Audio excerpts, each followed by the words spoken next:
Assalamualaikum warahmatullahi wabarakatuh.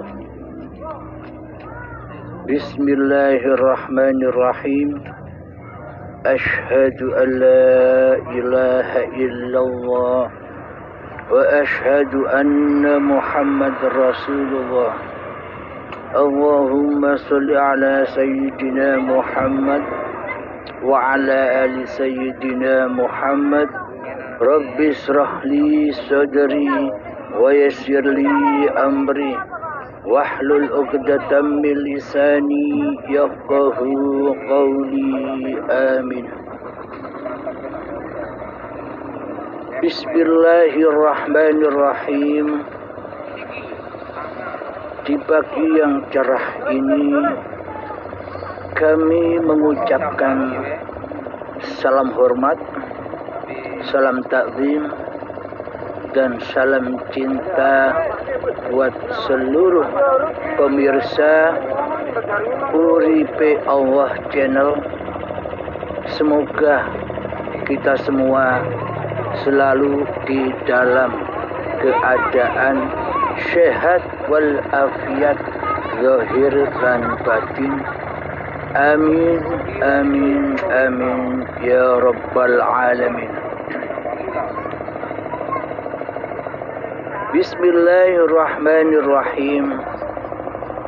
Kali ini kami mengkaji, tetap dalam kajian mengintai singgasana musuh-musuh diri kita sendiri selama ini.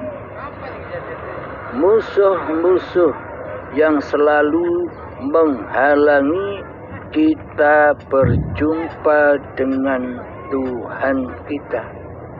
Musuh-musuh yang selalu menyesatkan kita dari Allah Subhanahu wa ta'ala.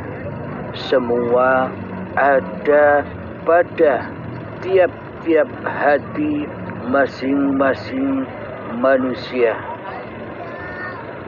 Jadi beragama dan bertuhan selama ini hanyalah casing-casing belaka, hanyalah syariat-syariat belaka. Namun kali ini dan saat ini kita mencoba membenahi agama dan bertuhan kita secara bertahap dan perlahan-lahan, agar nampak apa sih yang dikatakan beragama di sisi Allah itu, apa sih yang dikatakan bertuhan di sisi Allah, agar kita tidak jatuh kepada angan-angan belaka, angan-angan di dalam berketuhanan dan beragama. Bismillahirrahmanirrahim. Selama ini kita tidak asik dengan bacaan ta'awud, yakni bacaan sebelum kita membaca bismillah. Di setiap kita membaca Al-Quran, bacaannya adalah A'udzu billahi minasyaitonir rajim. Aku berlindung kepada Allah dari godaan setan yang terkutuk. Maknanya bagaimana? A'udzu billahi, aku berlindung kepada Allah dari godaan setan yang terkutuk. Sekarang logikanya begini, ilmiahnya begini. Coba kita buktikan selama ini. Jika kita beragama dan bertuhan secara benar di sisi Allah. A'udzubillahi, aku berlindung kepada Allah. Maknanya kita memohon perlindungan kepada Allah. Lalu bagaimanakah mungkin kita dapat atau bisa berlindung kepada Allah yang mana kita selama ini tidak tahu Allah? Bagaimana mungkin kita dapat berlindung kepada Allah hal yang tidak pernah kita kenali, hal yang tidak pernah kita jumpai, hal yang tidak pernah kita temui selama ini. Lalu bagaimana mungkin kita bisa berlindung kepada Allah sementara kita tidak tahu Allah?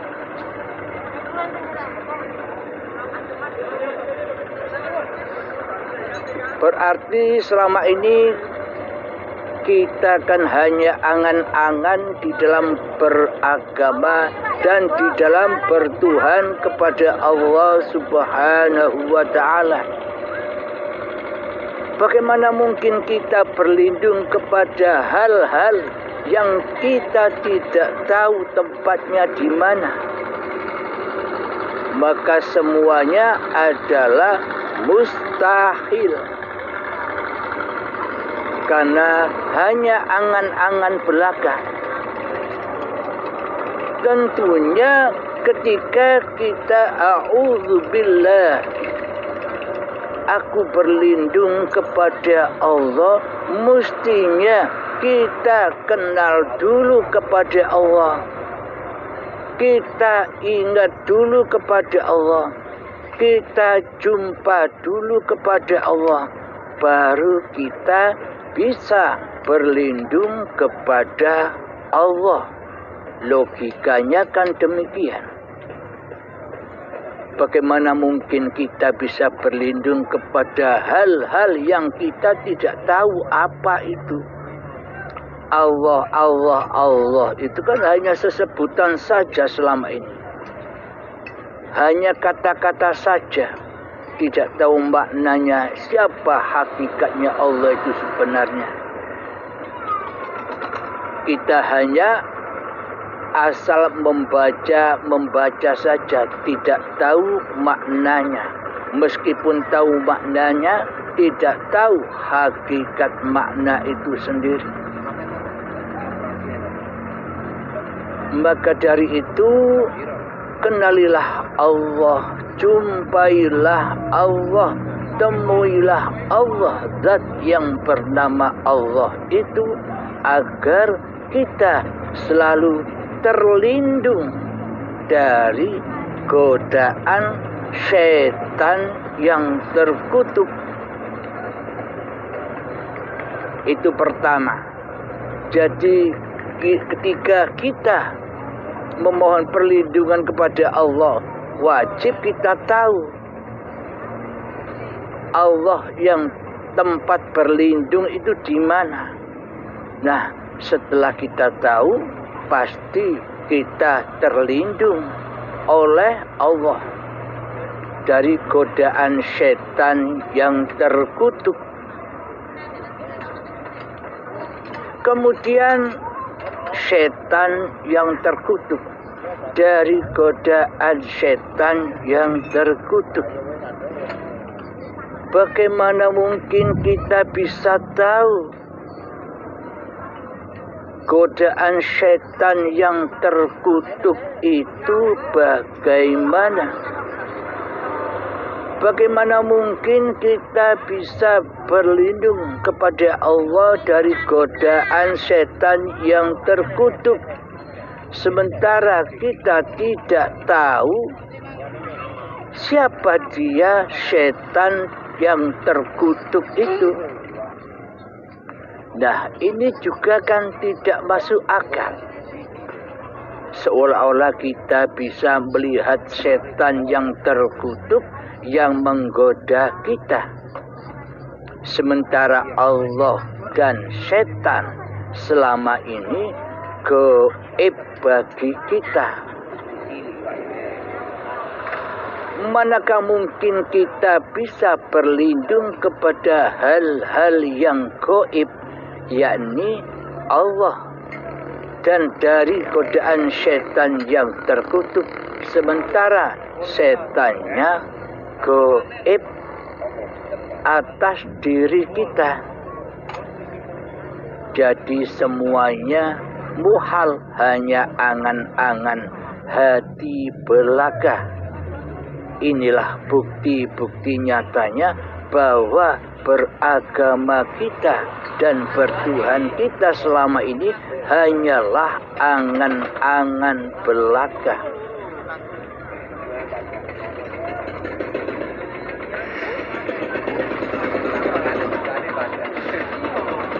Tentunya a'udzu billahi minasyaitonir rajim.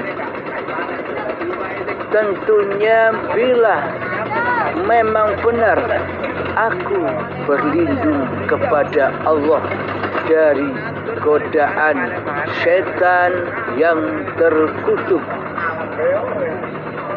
tentunya wajiblah kita mewujudkan keduanya, yakni mewujudkan Allahnya untuk agar kita bisa berlindung kepada Allah dan mewujudkan setan yang terkutuknya, agar kita tahu bagaimana sih godaan setan yang terkutuk itu. Bila kita tidak tahu wujudnya Allah dan wujudnya setan, maka selama ini hanyalah angan-angan belaka. Jadi selama ini kita membaca Al-Quran itu hanya seperti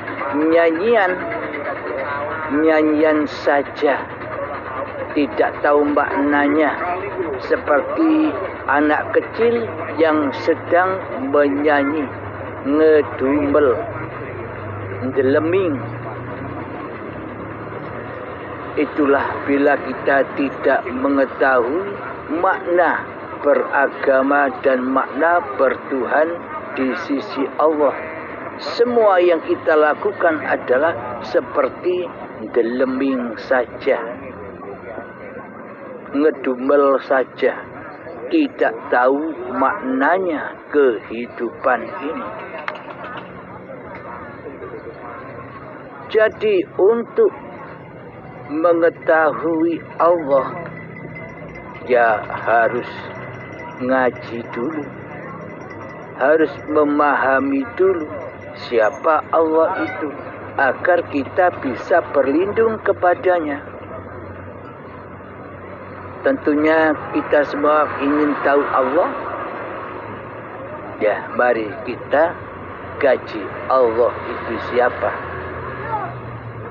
Bismillahirrahmanirrahim. Allahu la ilaha illa huwal hayyul qayyum. Allah, tidak ada Tuhan yang berhak disembah. Dialah hidup yang kekal, lagi terus menerus mengurusi makhluknya.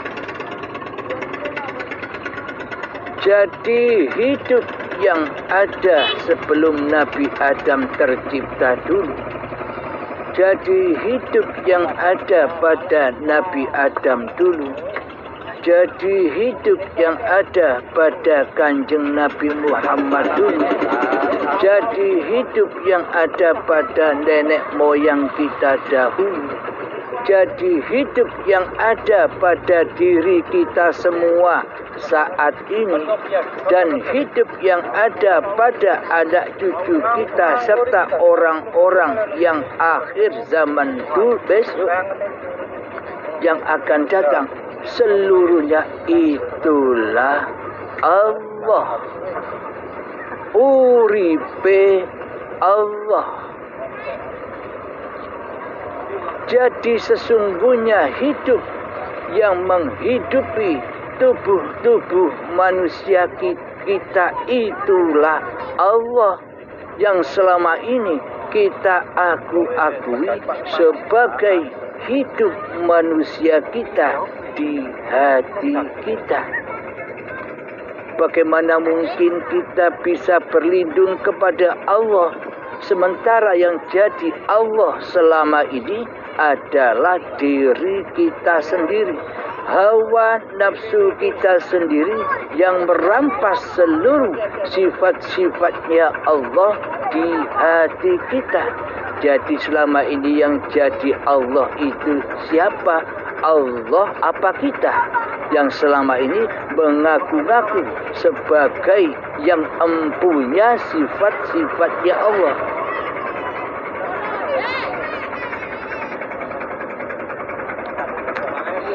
Alhamdulillahirabbil alamin. Jadi selamanya bila kita mengaku-ngaku bahwa yang hidup ini adalah hidupnya manusianya, maka selamanya kita takkan pernah bisa mengenal Allah. Kita takkan pernah bisa berjumpa Allah.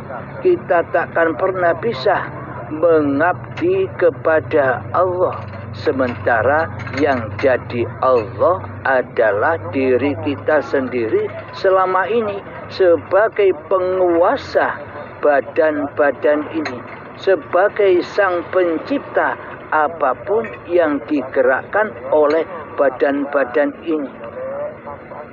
Jadi nyatalah kebobrokan kerajaan hawa nafsu kita selama ini yang mana merampas kerajaan Allah yang menghidupi diri manusia kita selama ini. Seolah-olah saja kita beragama, seolah-olah saja kita bertuhan, semuanya hanyalah fata morgana, hanyalah angan-angan hati manusianya, hanyalah imajinasi manusianya selama ini. Karena di alam semesta ini, karena di dalam hati kita ini yang ada siapa? Yang wujud siapa? Yang hidup siapa? Yang kuasa siapa? Yang punya kehendak siapa? Yang punya ilmu siapa? Yang punya penglihatan siapa? Yang punya pendengaran siapa? Dan yang punya kalam-kalam siapa? Selama ini kan diri kita sebagai yang mengakui mempunyai sifat-sifatnya Allah itu. Jadi selama ini kita tidak sadar, di hati kita selama ini kita ngaku-ngaku jadi Allah tapi tidak sadar. Jadi bagaimana mungkin kita bisa menyembah dan mengabdi kepada Allah sementara kitalah yang selama ini berposisi sebagai Allah di hati kita yang merasa sebagai penguasa hidup dan badan ini. Bagaimana mungkin kita dikatakan beragama dan bertuhan kepada Allah sementara penguasa di dalam hati kita adalah hawa nafsu kita sendiri sebagai penguasanya. Berarti selama ini kan kita tidak ridho, tidak rela bila Allah berkuasa atas hidup dan badan ini. Karena kitalah yang menjadi Tuhannya selama ini. Maka bagaimana mungkin a'udzubillahi minasyaitonirrajim, bagaimana mungkin kita bisa berlindung kepada Allah selagi kita yang jadi Allah. Sifat-sifat Allah sudah kita akui sebagai sifat diri manusia kita. Sementara Allah kita jadikan makhluk. Allah tiada, Allah gaib, Allah mati, Allah tidak kuasa. Di hati kita kan Allah tidak bisa apa-apa. Yang bisa apa-apa selama ini adalah kita. Berarti yang jadi penguasa itu siapa? Allah apa kita? Inilah kebobrokan iman kita di hati kita selama ini. Hanya seolah-olah saja beragama dan bertuhan di sisi manusia, di sisi syariat, untuk membungkus keateisan, untuk membungkus kekufuran, untuk membungkus kekafiran, untuk membungkus persekutuan-persekutuan hati kita kepada Allah. Karena yang jadi Allah, karena yang jadi penguasa adalah hawa nafsu kita sendiri selama ini. Coba hayati, coba fikirkan, dan coba tafakuri di dalam hati kita. Minasyaitonir rajim, dari setan yang terkutuk. Jadi setan itu menurut para alim ulama, menurut para kiai, menurut para ustadz, setan itu gaib,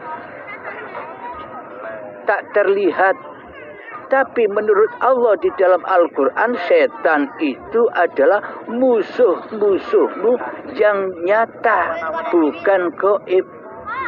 Jika setan yang terkutuk itu gaib, bagaimana mungkin kita bisa memeranginya? Sementara perang yang teragung di alam dunia ini bukan peperangan fisik, bukan peperangan secara fisik, secara syariat. Sesungguhnya peperangan yang agung di sisi Allah itu adalah memerangi hawa nafsu kita sendiri di hati kita. Inilah peperangan yang agung. Inilah jalan fisabilillah di sisi Allah. Jadi sesungguhnya setan itu gaib apa nyata? Bila kita ikut manusia, pasti kita menuduh setan itu gaib.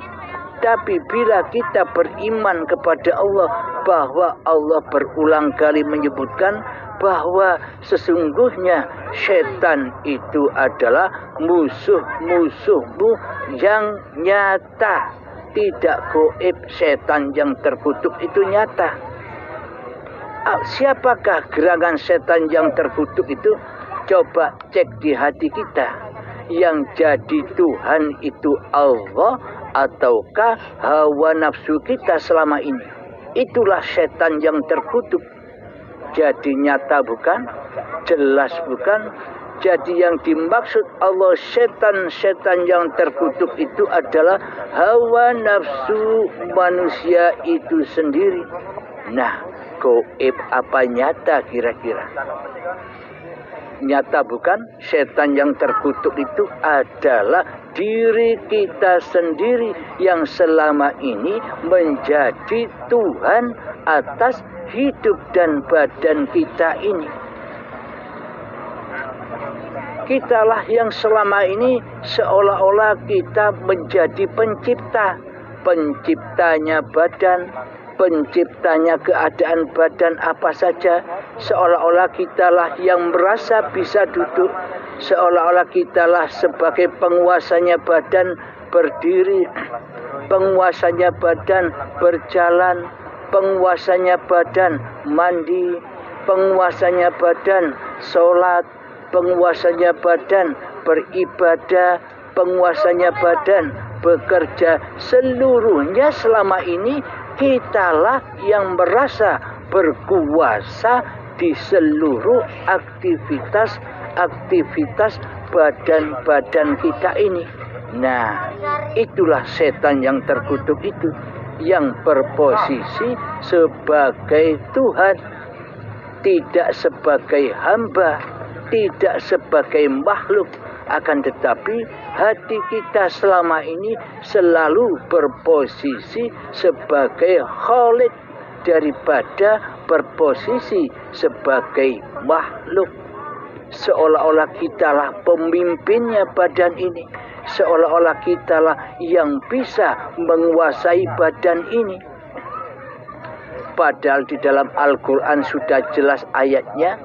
Allah dawuh kepada Kanjeng Nabi Muhammad sallallahu alaihi wasallam, Muhammad, bukan kamu yang melempar, tapi akulah yang melempar, kata Allah.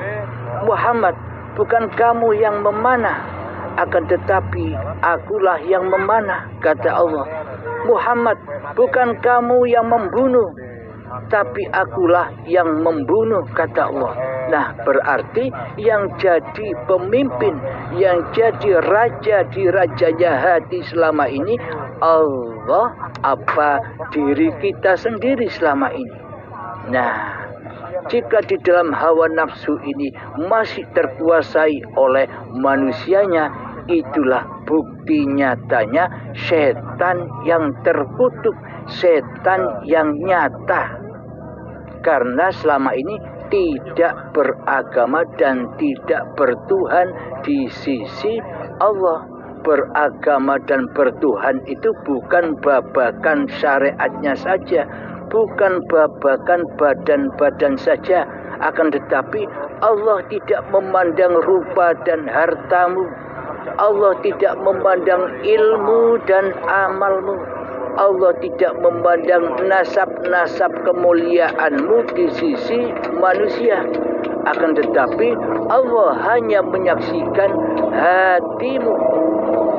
Di dalam hatimu itu yang jadi Tuhan, aku, kata Allah, apakah dirimu?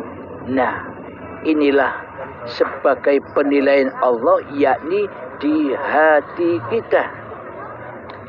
Jika yang jadi Tuhan di dalam hati kita manusianya, maka seluruh aktivitasnya, maka seluruh amaliannya pasti terbakar di dalam hawa nafsunya sendiri, terbakar di dalam anar. Itulah hakikat neraka jahanam di sisi Allah, yakni berbahan bakar badan-badan manusia dan hati yang keras melebihi kerasnya batu, yakni hati yang belum bertuhankan Allah. Yang jadi Tuhan di dalam hati kita selama ini adalah hawa nafsu kita sendiri yang berkuasa atas kehidupan dan badan kita sendiri selama ini. Jadi posisi hati kita selama ini seolah-olah kita ilustrasikan seperti wayang yang tidak mau didalangi oleh dalangnya. Wayangnya bilang begini, wahai dalang, aku tidak butuh kamu, aku tidak butuh hidupmu, aku tidak butuh kuasamu, aku tidak butuh kehendakmu. Aku bisa hidup sendiri, kata wayangnya. Aku bisa berkuasa sendiri, kata wayangnya. Aku bisa berkehendak sendiri, kata wayangnya.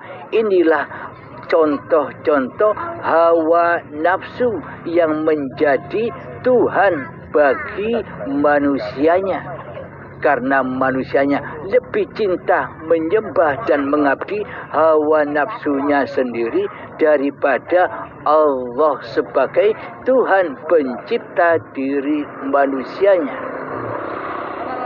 Jadi semua amal kita selama ini bukan lillahi ta'ala, tidak akan pernah bisa lillahi ta'ala kecuali li nafsi. Seolah-olah saja kita sholat di dalamnya, kita ucapkan lillahi ta'ala, tapi di dalam hati kita ngaku-ngaku kitalah yang bisa sholat, bahwa sholat dan ibadah dan seluruh perbuatan ini adalah milikku hamba. Inilah bukti bahwa selama ini kita tidak pernah bisa menyembah Allah, mengabdi kepada Allah selagi di dalam hati kita yang jadi Tuhan adalah hawa nafsu kita sendiri yang mentuhani seluruh aktivitasnya badan-badan ini. Inilah kebobrokan hati kita selama ini. Inilah kedustaan hati kita ini selama ini di dalam beragama dan bertuhan. Selama ini kita beragama dan bertuhan hanyalah di sisi manusia saja. Kita takut disebut ateis dan kufur di sisi manusia, akan tetapi hati kita tidak bertuhankan Allah, melainkan bertuhankan kepada hawa nafsu kita sendiri, bertuhankan kepada iblis dan setan yang terkutuk. Jadi setan yang terkutuk itu adalah hawa nafsu kita sendiri. Jadi bagaimana mungkin kita bisa a'udzubillahi minasyaitonirrajim? Bagaimana mungkin kita bisa berlindung kepada Allah sementara Allah tidak kita jadikan sebagai Tuhan di hati kita, malah kita mentuhankan setan yang terkutuk di hati kita. Semua itu hanyalah angan-angan manusia kita. Maka dari itu perlulah ilmu hakikat dan makrifat, perlulah ilmu tauhid. Karena Kanjeng Nabi Muhammad dulu juga demikian. Sebelum syariat didatangkan, Kanjeng Nabi Muhammad sudah berhakikat dan bermakrifat. Hatinya sudah bertauhid. Hati Kanjeng Nabi Muhammad sudah mentauhidkan Allah di hatinya daripada mentauhidkan hawa nafsunya di hatinya. Jadi yang ada di dalam keadaan hati Kanjeng Nabi Muhammad itu sudah tiada Muhammadnya. Yang ada hanya Allahnya yang berkuasa atas diri Muhammadnya. Inilah kondisi Kanjeng Nabi Muhammad. Kondisi hati Kanjeng Nabi Muhammad sebelum kedatangan syariat, sebelum kedatangan perintah sholat di dalam Isra Mi'raj. Jadi Kanjeng Nabi Muhammad itu tauhid dulu, beriman dulu, baru berislam, baru melaksanakan rukun Islam secara syariat setelah Kanjeng Nabi beriman kepada Allah. Jadi bila syariat kita, bila ibadah dan sholat kita tidak dilandasi dengan iman, maka hawa nafsulah sebagai Tuhannya. Hawa nafsu ngaku-ngaku, ini sholatmu, ini ibadahmu bro. Jadi manusia disesatkan oleh setan yang terkutuk di hatinya. Seolah-olah kitalah sebagai Tuhannya. Tuhan penguasa di dalam sholat kita, Tuhan penguasa di dalam seluruh ibadah kita, Tuhan penguasa di seluruh apapun aktivitas kita selama ini. Siapa yang mentuhani di dalamnya? Kan diri kita sendiri sebagai Tuhannya selama ini. Iya tidak? Alhamdulillahirabbil alamin. Maka marilah kita mulai belajar sedikit demi sedikit untuk agar kita bisa mutmainnah, agar kita bisa menerima husnul khotimah sebelum kematian kita. Jadi sebelum mati hatinya sudah husnul khotimah.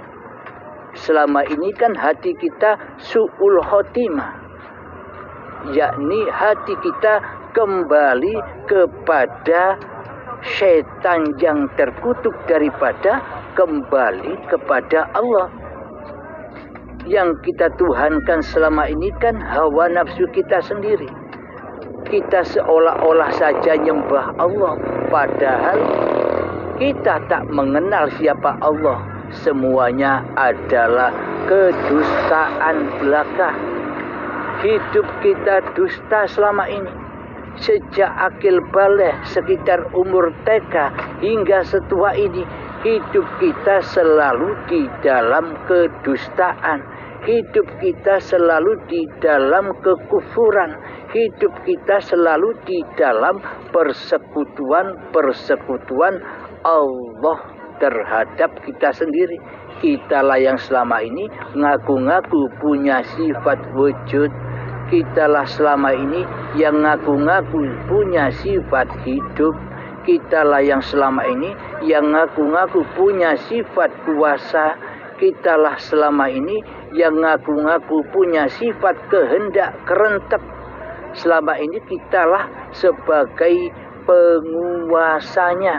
Jadi Allah selama ini kita jadikan makhluk, seolah-olah Allah itu makhluk. Allah tiada di hati kita, Allah gaib di hati kita, Allah mati di hati kita. Yang hidup adalah diri kita sendiri selama ini. Inilah iman dan akidah yang terbalik. Yang jadi kholik kok dijadikan makhluk, yang jadi makhluk kok dijadikan kholik. Inilah bukti akidah dan iman kita, keyakinan kita yang selama ini terbalik. Mestinya kan yang tiada, mestinya yang adab itu kan manusia kita. Yang tiada mestinya manusia kita, yang gaib mestinya manusia kita, bukan Allah.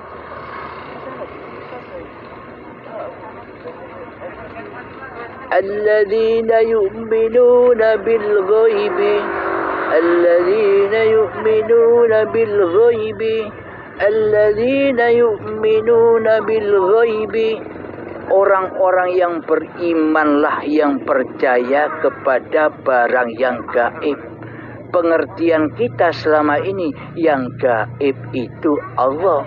Bagaimana mungkin kita dikatakan iman bila Allah itu gaib?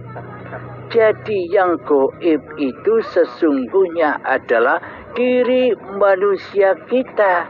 Kita diutus beriman kepada hakikat diri sejati manusia kita yang sebenarnya gaib. Bukan Allahnya yang gaib. Diri manusia kitalah yang gaib.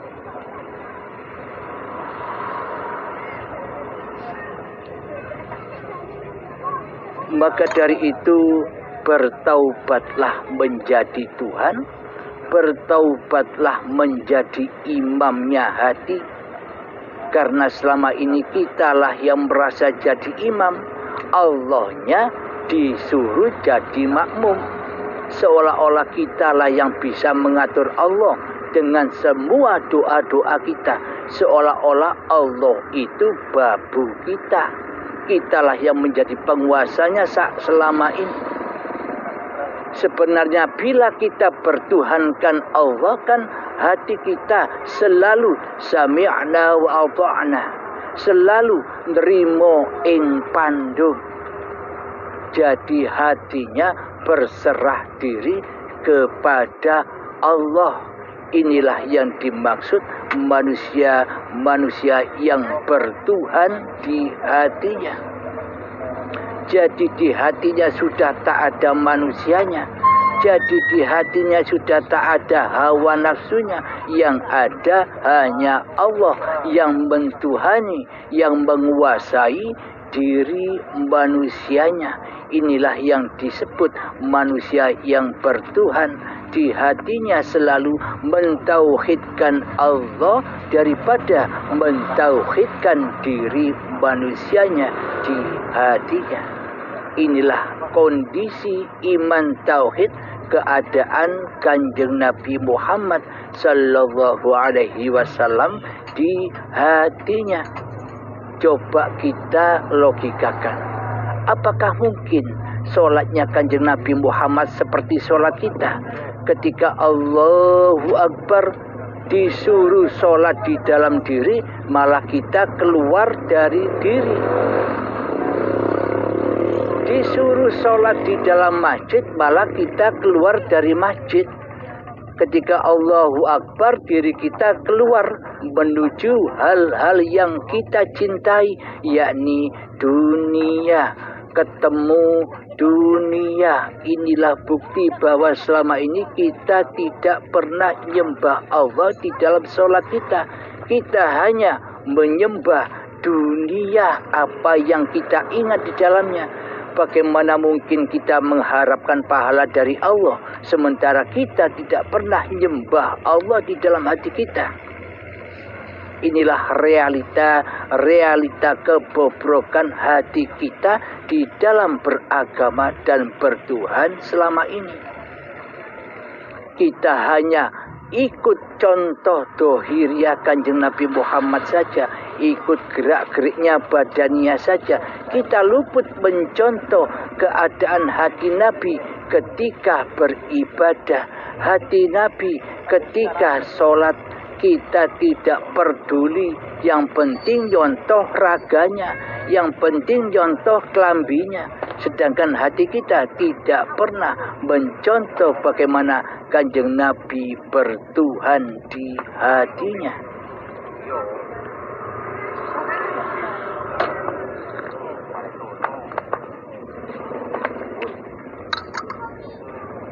Alhamdulillahirabbil alamin. Semoga kita selalu mendapatkan bimbingan dan hidayah Allah. Karena Allah lah yang mentuhani diri kita. Bukan kita yang mentuhani Allah. Coba kita buktikan. Bila hidup ini hidup milik manusia kita, ketika bayi, apakah kita bisa menyaksikan bahwa kita dulu pernah hidup sebagai bayi? Paling kita ingatnya saat TK, baru kita mulai ingat kehidupan kita. Saat bayi, saat berada di alam arham, ketika jadi janin, apakah kita ada? Kan tidak. Inilah bukti nyata bahwa hidup ini Allah, bukan hidup manusia kita. Logika badan lagi. Badan ini selama ini seolah-olah milik manusia kita. Logikanya begini. Bila memang badan ini milik manusia kita, seumpama kita setelah makan dan minum, tentunya kitalah yang merogoh-rogoh dengan tangan kita pencernaan kita. Kita masukkan tangan kita lewat mulut, merogoh, ini makanan ini saya jadikan daging, makanan ini saya jadikan darah, makanan ini saya jadikan vitamin, makanan ini saya jadikan energi, dan makanan ini saya jadikan kotoran. Mestinya kita yang ngatur semua itu. Bila memang badan ini milik kita, itulah yang tidak pernah kita pikirkan. Kita hanya tampil sebagai Tuhan di luar badan. Sementara kita tidak tahu siapa penguasa di dalam badan ini. Sehingga jantung bisa bergerak. Jantung bisa berposisi sebagai porsinya. Ginjal, usus, semuanya fungsi. Siapa yang memfungsikan? Kita. Bukan. Kita hanya sebagai pengaku-pengaku saja. Kita inilah setan yang terkutuk itu, yang ngaku-ngaku, bukan haknya. Inilah bukti bahwa hidup dan badan ini bukan manusia. Hidup dan badan ini adalah dohir batinnya Allah. Hanya Allah lah yang punya sifat dohir batin, bukan manusia. Manusia itu adalah hal yang tak dapat disebut. Coba cari di surat Al-Insan ayat pertama. Sesungguhnya manusia itu tidak dapat disebut. Kita bisa menyebut bahwa diri kita manusia karena ada Allah. Karena kita hidup. Coba kita kalau mati, Coba kita tidak bersama Allah, apakah kita bisa menyebut bahwa diri kita manusia? Selama ini kita berposisi sebagai Tuhan daripada berposisi sebagai makhluk. Selama ini yang kita abdi, yang kita sembah di dalam hati kita hanyalah hawa nafsu kita sendiri. Kita lebih cinta berwalikan kepada hawa nafsu kita sendiri daripada berwalikan kepada Allah Sang Pencipta diri manusia kita.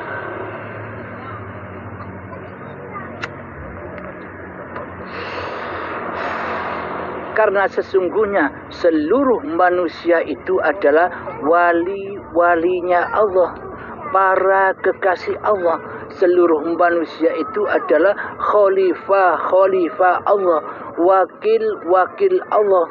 Tapi kita sekarang posisinya bukan wakilnya Allah, tapi yang mengetuai Allah di hati kita. Jadi ketua, tidak mau jadi wakil, tapi maunya kita selama ini jadi ketua, jadi pemimpin, jadi raja, jadi Tuhannya hati. Seolah-olah seluruh aktivitas kita ini tidak dituhani oleh Allah, tapi dituhani oleh hawa nafsu kita sendiri selama ini. Itulah yang dimaksud dosa.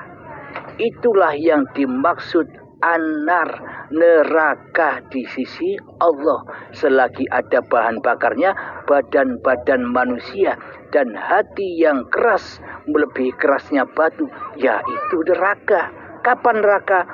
Ya sekarang, bukan besok. Kalau besok sudah tidak ada bahan bakarnya, yang banyak bahan bakarnya kan sekarang.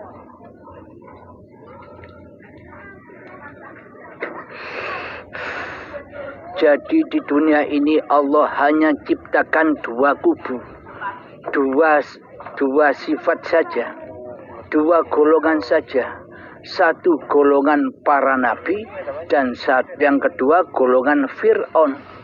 Jadi golongan para nabi itu di hatinya sudah mentauhidkan Allah daripada mentauhidkan diri manusianya di hatinya. Jadi tinggal kita menilai di dalam hati kita, siapa yang jadi Tuhan di hati kita, siapa yang jadi raja di hati kita, siapa yang jadi ketua di hati kita. Bila di dalam hati kita yang wujud, yang hidup, yang kuasa, yang nyata, yang berkehendak, yang berilmu adalah diri kita, berarti kita masuk di dalam golongan Fir'aun, yang mana mentuhankan dirinya sendiri daripada bertuhankan kepada Allah. Alhamdulillahirrabbilalamin. Memang golongan seperti ini di alam dunia ini perbandingannya 1 orang banding 1 juta orang. Karena di dunia ini manusia lebih cinta kepada hawa nafsunya ketimbang cinta kepada Allah. Lebih cinta kepada dunia daripada cinta kepada pencipta dunia.